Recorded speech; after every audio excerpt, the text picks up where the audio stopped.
Hello there, Billy Angel here, your storyteller. Well, I have a great story for you today. All about David, youngest son of Jesse, farmer in Bethlehem. It was only a few weeks ago when the great prophet Samuel came to Bethlehem and knocked on Jesse's door. He wanted to see all of Jesse's sons. So Jesse lines them all up, and lo and behold, Samuel sees them all. He picks the youngest out of 8 sons. So Samuel has a special anointing, is what he calls it, an anointing. He put a whole bunch of oil on David's head. And this anointing is for a special task, which is to come to the young David. And then Samuel was off. So the whole family's been wondering, what is this special task? What is David going to be asked to do? Maybe Samuel wants David to be his assistant. Maybe David is going to be the next prophet. Who knows? Well, I'm glad he didn't ask me. You know, the brothers are talking to each other. Nobody knows. But what they do know is that David seems to go to a whole new level of strength, independence, fearlessness. This young David is just so free, is so unique. Here's a story. This is what happened just recently. The brothers are out there at the farm working, a few in the vineyard, a few in the fields, plowing fields, a couple of them are in the backyard, and then all of a sudden one of the brothers sees David out there coming toward the farm. Shouldn't David be out there with the sheep? What's he doing? So other brothers come in. Look, isn't that David? Yeah, that looks like it. What's he dragging? He's kind of dragging something with him. Like, whoa, man, what is that? So a couple of brothers run toward David and help him drag whatever it is to the farm. And finally they get here. Turns out it's a bear. My God, look at the thing. It is huge. What, did you kill this thing? Yeah, I did. I actually did. You killed a bear. Look at this. He is monstrously big. What happened? So David tells the story. Well, you know, we're out there in the fields with the sheep like usual. Everything is calm. It's a nice day. Then all of a sudden, I notice there's a bear coming out of the woods, just running more or less toward the flock of sheep, you know, and he grabs a lamb in his mouth, turns around, and he's off. So I pull a stone from my pouch, put it in the sling, I swing the sling, send the stone flying, and the stone hits him, boom, in the back of his head. I see him stumble, he suddenly stops running. He looks around as if he wants to clock me where the stone was coming from. Then he turns and he carries on, the lamb still in its mouth. So I reach for another stone. I'm going to just take him down. No stone in my pouch. I'd completely forgotten to fill it up with stones. So I just run.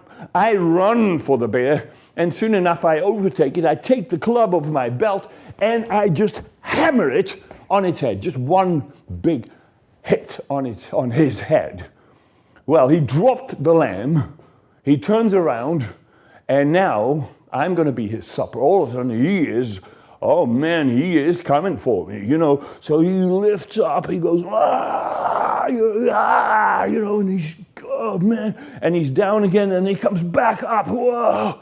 Now I got my club and I'm trying to get to his head. I can't get to it. He is just too big and he is just making too quick a movements. Then all of a sudden I get this idea. While he reaches up like this, I hit him in the knee. Bang! Really hard. I got him there. All of a sudden he is down. Whoa! And now he's recovering for a moment. So I grab him by the throat. I yank his throat as hard as I can. Now he's in trouble breathing. He goes, So I get the club and I just hammer him another, dozen times on his head. Boom, boom. And there he is. Wow. The brothers are just amazed. None of them would ever tackle a bear. I mean, that is just too risky. Bears are huge. They are so powerful. You don't want to come anywhere near a bear. But David, he does. So why did you drag that monster all the way here? What do you want with it? Well, I'm going to take his coat off. I'm going to cut him out of the coat. I want his coat for wintertime. Yeah, it'll look really good on me. It'll keep me warm in wintertime. That's why. Hey, and we could take some of the meat, boil it, see what it tastes like. Wow. They're all like, oh, this David, the kid brother, look at him. He just outdoes them all. So they all go back to work, and Jesse stands there looking at David, the bear. His son's going back to work, and Jesse's got a moment thinking, my, he's the youngest of them all, but he kind of outdoes them all. How come he is so different? What makes him so special? He is very unique young man. What is it with him? Well, there are 7 answers to that question. First answer, his name. All the brothers have got strong names. Abinadab, Shillam, they have great names, but none of them is called David. That was number 8. The last of them is given that name, David, which means beloved. And David is beloved. His brothers love him. His parents love him. The neighbors love him. The villagers love him. Everybody loves him, and he loves back. He's so outgoing. He's so endearing. Very lovable person. Answer number 2. Why is David so special? Well, there are 2 pillars in his life. Pillar number 1, he loves his God with all his heart, mind, and soul, with everything he's got. And then pillar number 2, he loves his neighbor as he loves himself. He really does. He's so outgoing, so supportive of other people. And thereby you have the law of Moses wrapped up in just 2 simple rules. Love your God with all your heart, mind, and soul. Love your neighbor as yourself. Hard to do, but David puts it into practice. Answer number 3, why is he so special? Well, he's got 3 special gifts in his life. First of all, music. He loves music. He's a great musician. Second, poetry. He writes amazing poetry. Third, he is a warrior. Martial arts. He can wrestle anybody to the ground really quick. He is fast on his feet. He runs faster than anybody. He runs in the hills like the deer do. He jumps. He can almost fly. He is so good at coordination. He's good at fighting with the stick, the shepherd's staff made of oak. He uses it as a weapon against foxes, for instance. He's very good with the sling, of course. He's good with bow and arrow. He is a brilliant all-round warrior. What a gift. Then answer number 4, why is he so special? Well, there are 4 terrains where he's totally at home and very fluid, very much at home. The farm, he knows all about the farm. The village, he knows lots of people in the village, and he learns a lot there. The field, of course, that's where he takes the sheep, and he knows all about the field, the layout of the land, the weather, the seasons, the animals, the predators. Terrain number 4, the forests and the hills. He loves going further out to take a look at the land further out, the sea, the lake, all of that. It connects him within his environment. Answer number 5, why is David so special? Well, he loves the 5 books of Moses, which is really called the Torah. David knows all about the stories of the fathers of faith, Abraham, Isaac, Jacob, Joseph. He knows all about how Moses took the Hebrews out of Egypt and took them to the promised land, how God gave the 10 commandments and other rules for living. David has taken all of that to heart. It has made him a man with integrity, a man with a heart after God. It makes him very special. Answer number 6. He's got 6 remarkable teachers. Someone in the village taught him how to read and write. Well, that is not a given in his culture at his day. Teacher number 2, music. A man in the village taught him all the basics and then taught him to play the stringed instruments. Teacher number 3, martial arts. And those really are his brothers. And they've worked together, they train together, they fight together, they have fun together. And they learn together. Teacher number 4, there's a shepherd who lives in the village, retired from shepherding. He teaches David all about survival skills. How to survive when you got no provisions. How to find food, what can you still eat? How to find water. How to survive when it's really cold, when it's really wet, when there's danger out there. What do you do? David knows all about survival skills. Then teacher number 5 is his mother.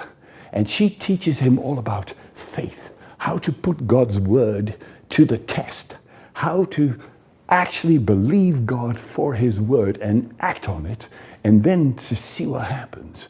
And David has come a long way in being active in his faith. And God speaks to him. He's beginning to get God's wisdom into his heart. Teacher number 6 is his father, and he teaches David all about diplomacy. David knows all about how to make a deal, how to communicate, how to talk to people, how to get together, work together. David is very respectful of others, very outgoing and inviting. It's a great skill to have. Then the last answer to that question, why is David so special, is number 7. He has 7 brothers who are all unique people, powerful people, people with great character strength in their own right. David communicates with all of them. And it is as if he has taken them all to heart, has taken all of their strengths into himself. And as a result, he has become a very rich man. And the answer to those 7 questions, the 7 answers to the one question, why is he so special? David is a rich person. As a result, a very rich person on the inside with no money in the bank. And then there's a knock on the door. A servant from Saul in Gibeah, he's asking for the musician in the family. Well, that must be David. There's only one musician. Well, he is to come to Gibeah right away to Saul's house. Saul wants him to play for him. What? Oh my. So David is being called off the field, the sheep. Saul wants you in his house. You got to play for him. So David packs his bags. He packs his instruments. His father gives him a goat as a gift for the king. And a bunch of items, food and drink. And David is allowed one of the family donkeys to make his way to Gibeah quickly. So when these 2 men, the messenger and David, are on their way to Gibeah, the messenger explains to David the situation. Well, you see, the king is depressed. The king is not in a good state of mind. He's kind of angry, he's moody, he shouts at people. Occasionally he throws things, he talks to himself. There's problems there. So we figure if you play your beautiful music to the king, that may just make him feel better. Okay, wow, that is something else. So David is taken into the residence and into the building, into a room, a large room, and the servant says, yeah, here, you can sit here, get your instruments, play. Just get started, go play, play, play. The king's over there. Well, it's a large room and there's little light there. And on the other side of the room, yes, you can see a shadowy character. That must be him. I don't know. I told you no, I told you. This is not good. That's not the right thing. Never my idea anyway.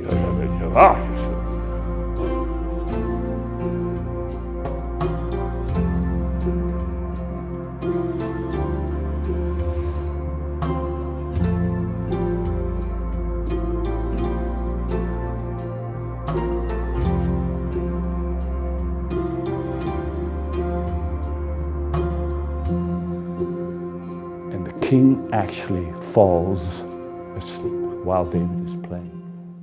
So when the king stops, when the king falls asleep, David stops playing. The servant comes out, quick, hey, keep playing, keep playing, keep playing. Well, why should I play? He's sleeping. That's the point. Your playing helps him to sleep. He hasn't slept for weeks. Keep playing. So David keeps playing while the king is asleep. It's a whole new way of making music. David is used to making music in the weekend in the village, when they all come out and having a good time, and he plays all of his favorite numbers, and they're all singing, and some of them are dancing, and they're having food and having a good time. Now he's in this dark room with this man over there, and he's playing his instrument. Okay. Wow, this is quite a change from being out there in the fields with the sheep. Now let's go 50 miles to the west, to Philistine country, where the Philistine leaders, including the army leaders, are having a get-together. Listen, we need to build more cities, and our space here is full up. We're going to have to take the Hebrew land. There's just no question about it. Our cities are bursting with people. We also need more farmland. We need more hills for our flocks of sheep. We're going to take that land. I know. We got beaten by the Hebrews some years ago now, and that was just bad. It was just crazy. I mean, our army was huge. Their army was just nothing. And yet, somehow, they took the victory. Yeah, well, it was because of the Hebrew God. He stripped us up before. Somehow they have a God who can do things that take us by surprise. Earthquake and heavy rain, things happen that are out of our control. But I think we can work our way around this. Yeah, you're saying we should expand to the north, to the south? No. I mean, in the south there's a desert. In the north there's hills, and there's too many people out there. Listen, when our forefathers came into this land, they crossed the Mediterranean Sea about 500 years ago because they got kicked out of their previous land. They landed here. There was nobody here. It was perfect terrain. So they disembarked, built the cities, and the rest is history, as they say. But they forgot to go into the interior. They should have taken the interior as well, because the Hebrews weren't there at that time. They arrived here about 100 years after us. Yeah, we got here first, so that land belongs to us. When the Hebrews came, they kicked out a few groups of people, and then they took that beautiful interior land, perfect for farming, and of course we could build cities there. We have to take that land. Yes, I know, it's hard to beat them, and it's kind of hard to understand because our army is way bigger. We are so much better equipped. I was saying it's about their God. If we can somehow appease their God, somehow distract their God, I don't know. Maybe we can make some offerings to their God. I don't know if our priests can do that.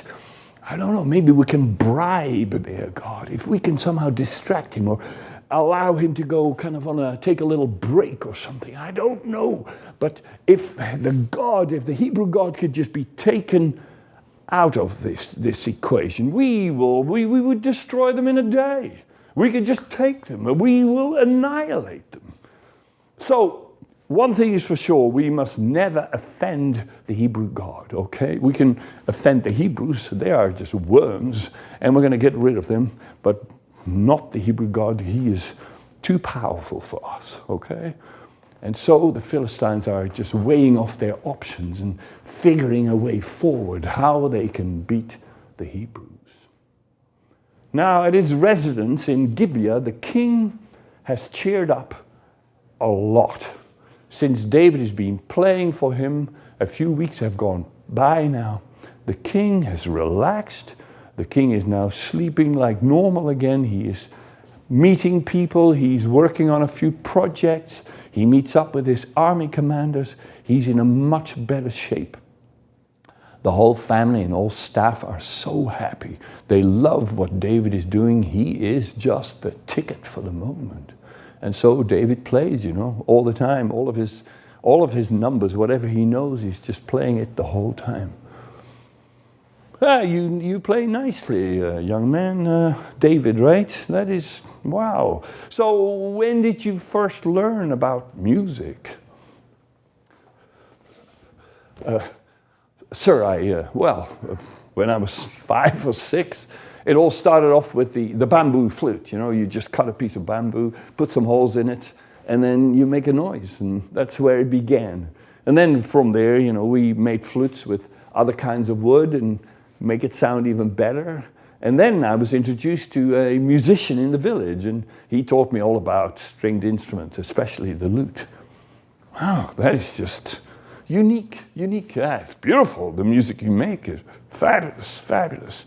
Yeah, it doesn't pay the bills, of course, so you got to do something else. You work for your father? He runs a farm, is that right? Yes, sir. My father is Jesse, son of Obed in Bethlehem. Yeah, we have a farm, big, busy farm. So what kind of farm is it? What kind of produce? Or is it mostly animals? Well, we have some animals, sir, but it's mostly grains, barley, wheat, oats, all that. Lots of it. And when it's harvest time, that's a very busy time. Of course, we have fruit trees, we have an olive grove, we have a vineyard, all those other things. We have vegetable gardens. It's a busy place. But we love it, and that's how I grew up. So what is your particular job there at the farm? Well, sir, I'm actually the family shepherd. Yeah, I look after the sheep out there, so I'm hardly ever even at the farm. What? You're the shepherd? Oh, man, you got to hang out with the sheep. That's the worst job ever. Really? And you want to do that? Well, sir, I have little choice.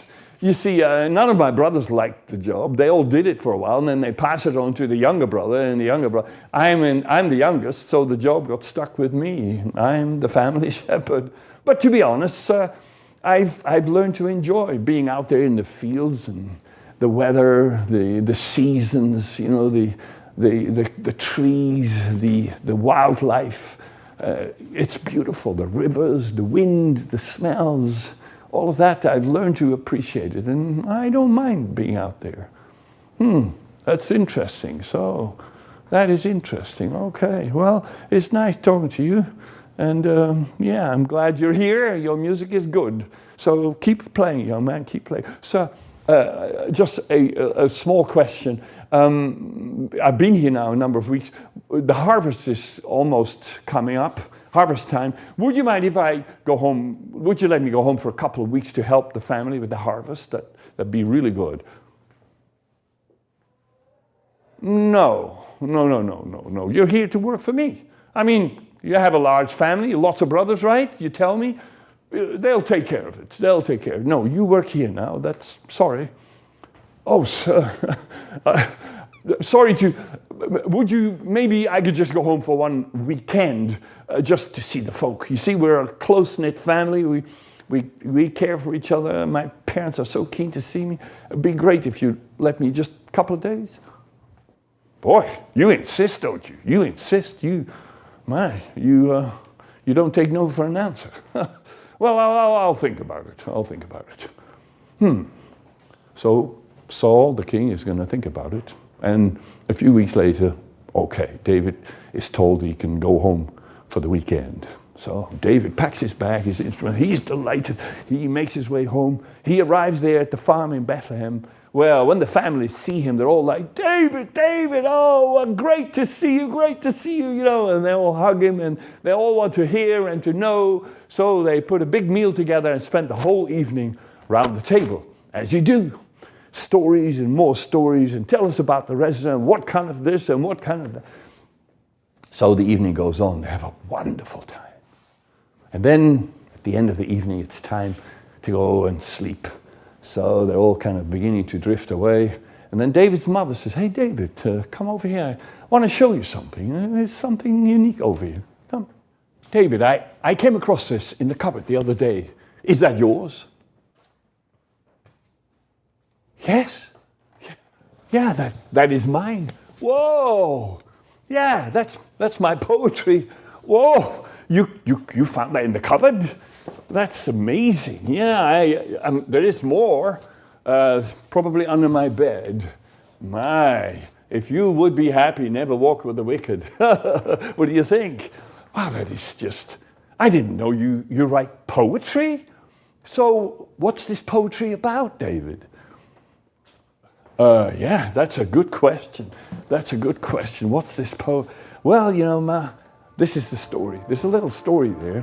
When we're out there with the sheep in the field, I mean, there are times where it's really busy, where we have to do a whole bunch of things, but there are also days where it's really quiet. There's little to do, and there we are in nature, and I've learned to love nature, the seasons, even the day itself, how the sun comes up and the light changes throughout the day, and then eventually the sun settles. I love every hour, every shade, every difference, The temperature, of course, the birds, the sound of the birds. You see the wind in the tops of the trees, if there's trees.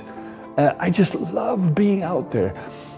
On a good day, it is almost as if God has put us in a perfect garden. It's like the Garden of Eden. It's just like perfect. And I feel so at peace. I feel so at home. More than that, I kind of feel loved. It is as if God is there, present. He's right there. This is like his temple. It's the most beautiful temple you could ever build. It's just so amazing. And I feel his presence. Now, on a day like that, some words may just bubble up in me, and then these words just keep going around my mind. Like here, the Lord is my shepherd, I need nothing more. I remember the day where all of a sudden that line was just there. The Lord is my shepherd, I need nothing else. The Lord is my shepherd, I need nothing else. I'm the shepherd to the sheep, but God is my shepherd. He shepherds me, and I need nothing else. And that was just with me all day long. And then we were doing other things. And at one point I was sitting down, and there was a little river there. And it just suddenly gave me some other lines here, like, you give me rest in green meadows, setting me near calm waters where you revive my spirit. You guide me along sure paths. You are true to your name, Yahweh, his name. So, in a way, these poems are like my way of talking back to God. I mean, there are days where things are really hard, and on those days, something else might bubble up inside me too, and some kind of text, but it's kind of going to be rougher, Protect me, God, I turn to you for help. I profess, you are my God, my greatest good. When there's trouble, I call on him because I need his help. It's just us there out in the middle of nowhere. Yeah, so here it is. What do you think, Ma? Wow, that's just amazing, David. That's beautiful. What a gift that is, that you can write all of that. I mean, wow, I'm going to read this, and that is just beautiful. So perhaps you can put some of that to music. That could make some great songs. You could sing it to the family. Oh, I'd love to do that. Yeah, you got to find a bit of time, but I would love to do that. In a way, this is me telling the world about God's beauty. And I would love to make God famous through these words. Wow. So David and his mother, they talk about his poetry. He reads a few more pieces to her. She's loving it. This is just so unique. But then it's getting kind of late, and it's time to go to bed, because they both know the next day is going to be a very busy day at the farm. The whole family gets up at 5 o'clock that morning. They all have a hearty breakfast, and then at 6 o'clock the work begins. Big day, the first day of the harvest. A huge amount of work to be done. Jesse is pleased. All of his sons are there, several other workers. Everybody knows what to do. They work really well together. And so the men go into the field and start cutting down the wheat. They're cutting down the wheat.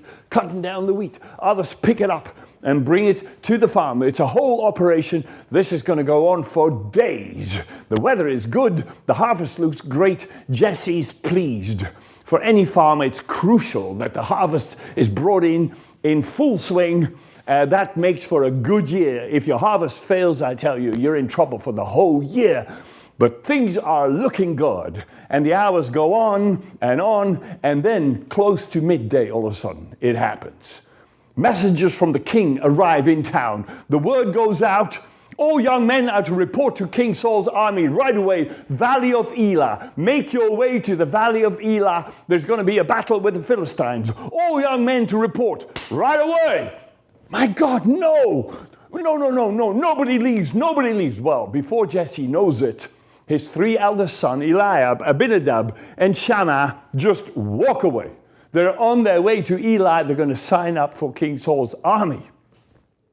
Oh, my, David, I hope you can stay, right? You can fill in for them. I am so sorry, Father. I mean, I only had 1 day, but now that this is happening, I better go back to King Saul, report to him. I don't know, what he wants of me. Sorry, Dad, you'll hear from me. And David is off to Gilead, to Saul, to report. Well, the king is still there, packing his bag, just about to leave. No, son, I will not need you. It's going to be a crazy time. You just go back to your father's farm, and I'll call for you when I need you. Goodbye. And Saul is off to the valley of Eli. There, the Hebrews are setting up a camp just behind the valley, and Saul is there to find out from his commanders what's going on. So, tell me, how far did you get?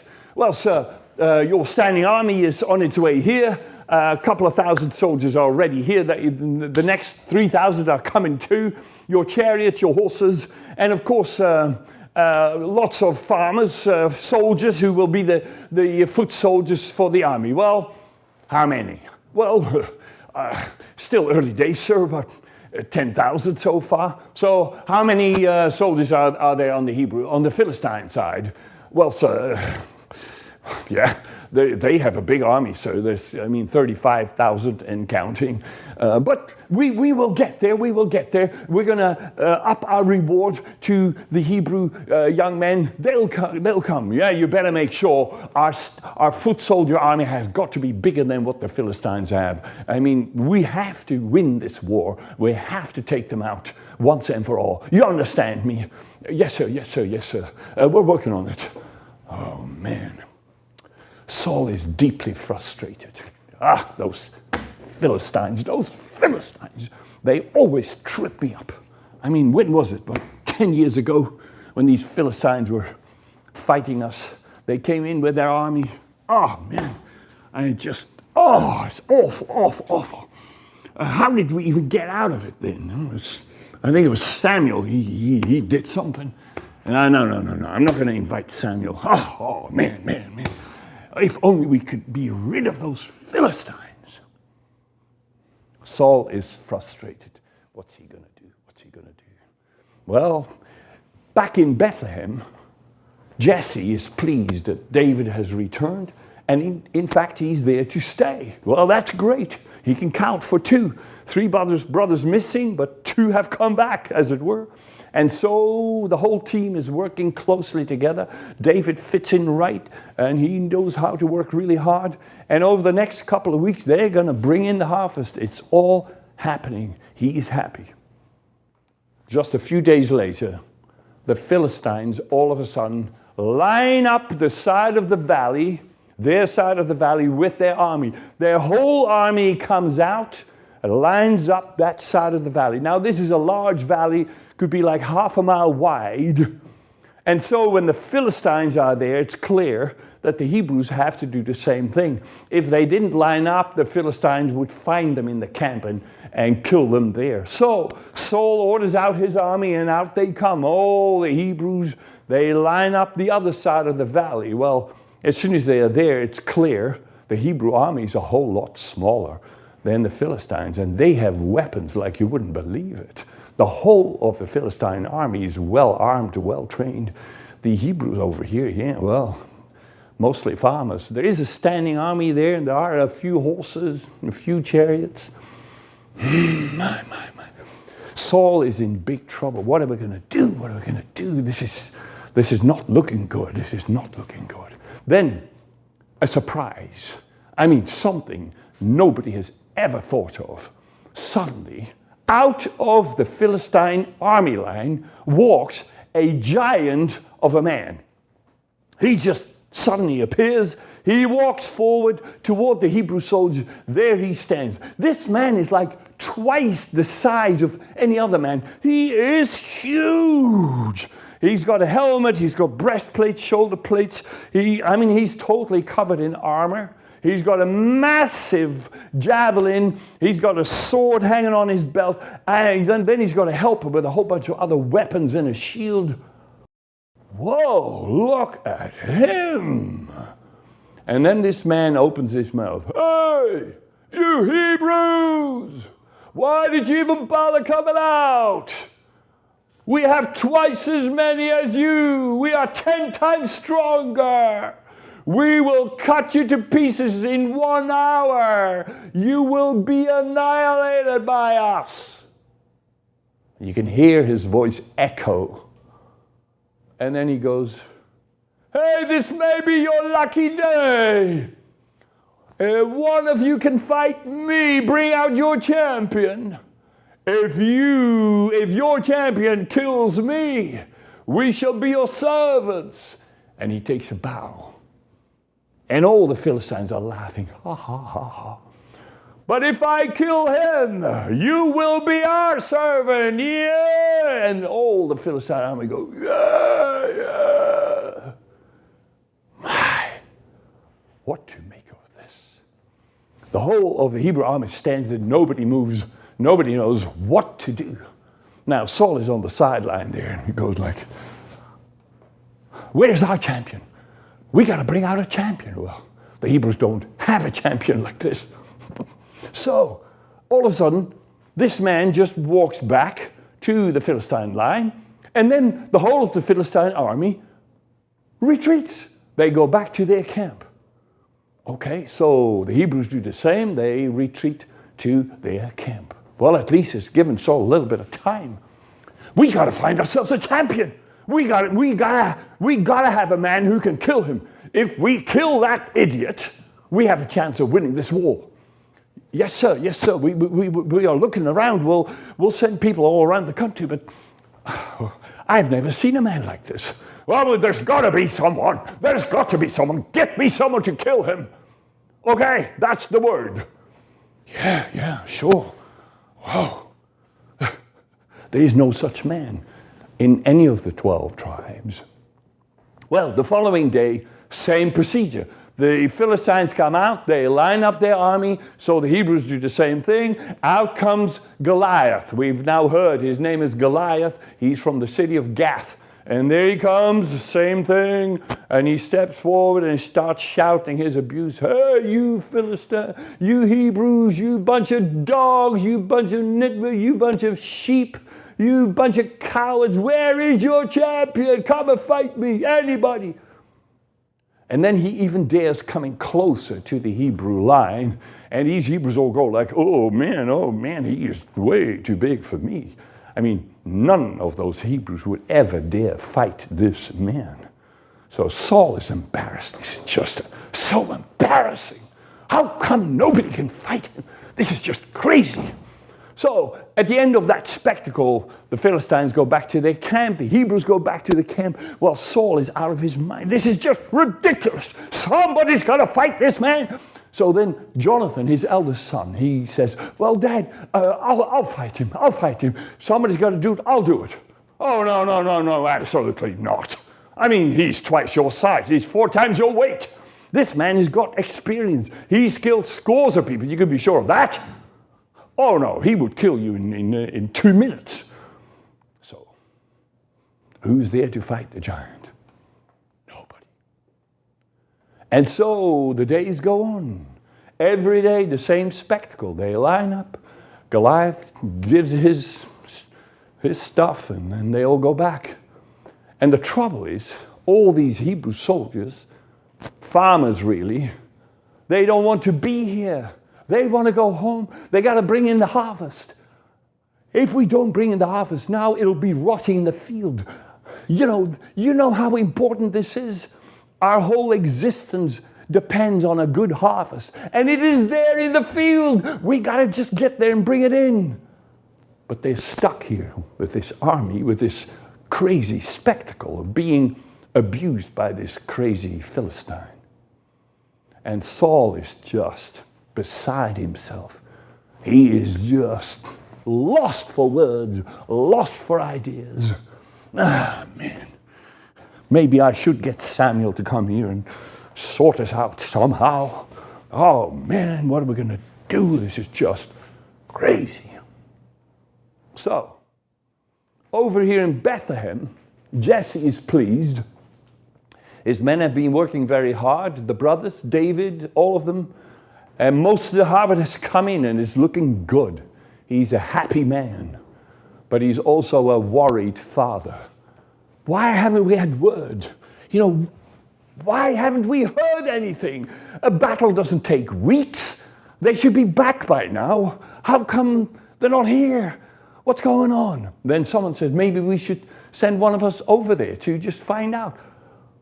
David, you have favor with the king. You go there. Here, take a bunch of food with you for your brothers. They may have run out of provision by now. Be quick and get word back from them. And so David jumps on the donkey. He's got lots of food with him for his brothers, for the commanders, and he heads for the camp. He knows where it is. He arrives at the Hebrew camp just on the other side of the valley. Nobody there. What's happening? Oh, they are just lining up. It's just that time of day. Mid-morning, both armies are lining up. So David quickly puts his donkey there, leaves it in the camp, and he runs out behind the troops, the Hebrew troops, looking for his brothers. Hey, where are the men from Judah? Where are the men from Judah? And then he finds them. Eliab, it's me. Abinadab, Shammah, it's me. What are you doing here? You shouldn't be here. Get away. We're just lining up. You shouldn't get out of here.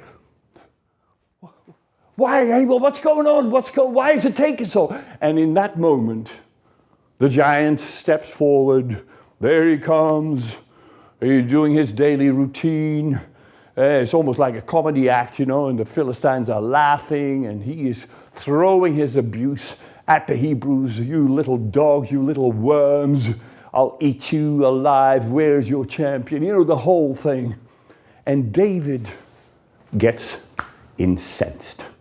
There's something that clicks inside of him, just like when that bear ran off with one of his lambs.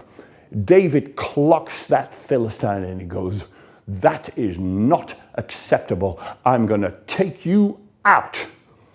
But he's still here hanging out with the Hebrew troops.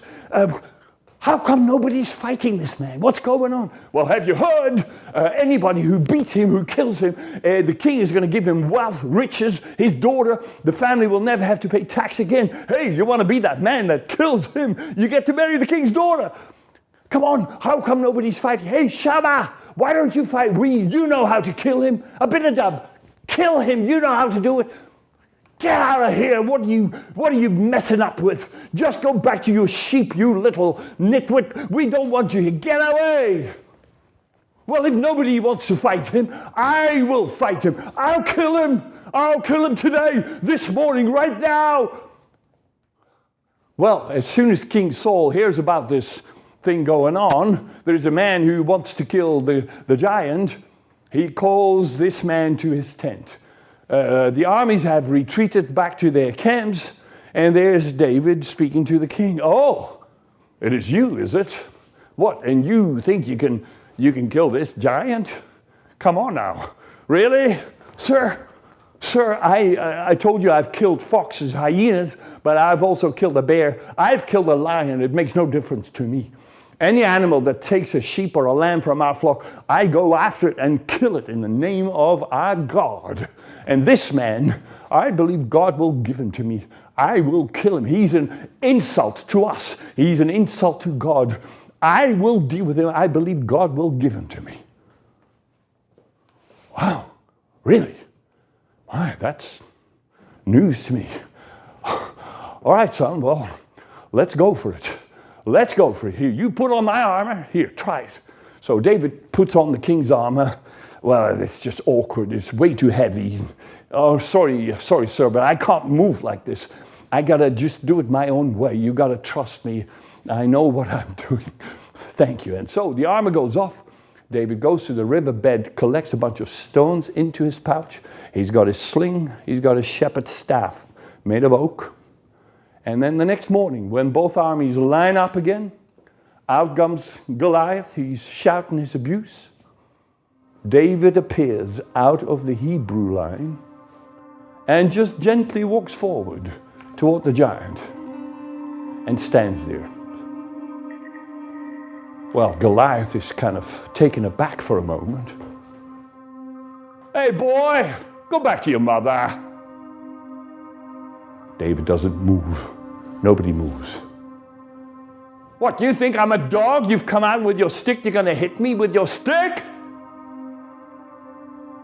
Still no movement. Nobody does nothing. And then David, who stands here, he's got a strong voice. He raises his voice. You come at me with your sword, your battle axe. I come at you in the name of God Almighty, the God of the Hebrews, who fights for his people. Today, our God will give you to me. I'm going to kill you, cut off your head, and give your body to the vultures. The whole world will know there's a God among the Hebrews who does miracles. And all of you Philistines, you think your swords and your daggers are going to give you the victory. Forget it. The victory belongs to our God, and he's going to give it to us. In that moment, it's clear the fight is now on. So Goliath begins to move forward. It's a long, wide valley. He wants to be a little closer to this boy before he's going to throw his javelin and just kill him in one blow. If that fails, then his sword will do the trick. David also moves forward toward the giant, puts his hand in his pouch, gets the stone, puts it in the sling, starts swinging the sling, lets the stone go. It flies across the valley, and it hits the giant in the forehead. Boom! Right here. The giant stands there for a moment, totally still. Nothing moves. Even the birds hold their songs. It is totally, eerily quiet. And then the giant, just in one piece, the full height of him, the full weight of him, comes crashing down, face first. Boom! His whole body hits the ground. David quickly runs toward the giant, grabs a sword that is on his belt, pulls it out of the sheath. It's a huge sword. He lifts it up and brings it down with force. Boom! Goliath's head has just left its body. Then David picks up the head by the hair, lifts it up, and holds it up toward the Philistines. They are in shock. Their champion is dead. It is very obvious. Then David turns toward the Hebrews, shows them the head, and he goes, "Victory!" And then all the Hebrews respond. They all go, "Victory!" And as one, all these men come running into the valley, run across to the other side. Over there, the Philistines, they all drop their weapons, their swords, their battle axes. They turn around and run. And all the Hebrews have to do is pick up those weapons and go after the Philistines and kill them. And that's what they do. It's a great victory for the Hebrews that day. They annihilate the Philistine army. Now David, still sword in hand and Goliath's head in hand, walks back to the Hebrew camp and walks to the king's tent. The king stands there in the opening of his tent. He sees David come, and then David drops Goliath's head by the king's sir. Boom. Now the king stands there. Saul looks at David and he says, "Well done. Well done." And then Saul walks away. David's got the sword there, a huge sword. He lifts it up and he puts it in the ground. Then all of a sudden there's a voice over there. "David, David, David." It's Jonathan, the king's eldest son. "David, that was just amazing. That was incredible. That was fantastic. Thank you, thank you. You did an incredible thing. That was just unbelievable." All glory goes to God. I didn't do a whole lot. I just did what I had to do. That was just fantastic. Yes, the glory goes to God. Thank you. You're a hero. You're a warrior. And then Jonathan takes off his belt. On his belt is his sword, his personal sword. He takes the belt and the sword off and gives it to David. Then he lifts up his tunic, his outer tunic, lifts it over his head and gives it to David. David's not quite sure, but he receives it. And this is as if to say, my status, crown prince, I give it to you. You be the crown prince, and I will serve you. Wow. Now, Scripture tells us that from that moment on, these two young guys become best friends, and they stay together as friends for the next so many years, even while there's all kinds of other things happening. Saul is still wandering the woods, waiting for his commanders to get back to him. He is, what is he? He's a little grumpy. Why is he grumpy? Why is he not rejoicing?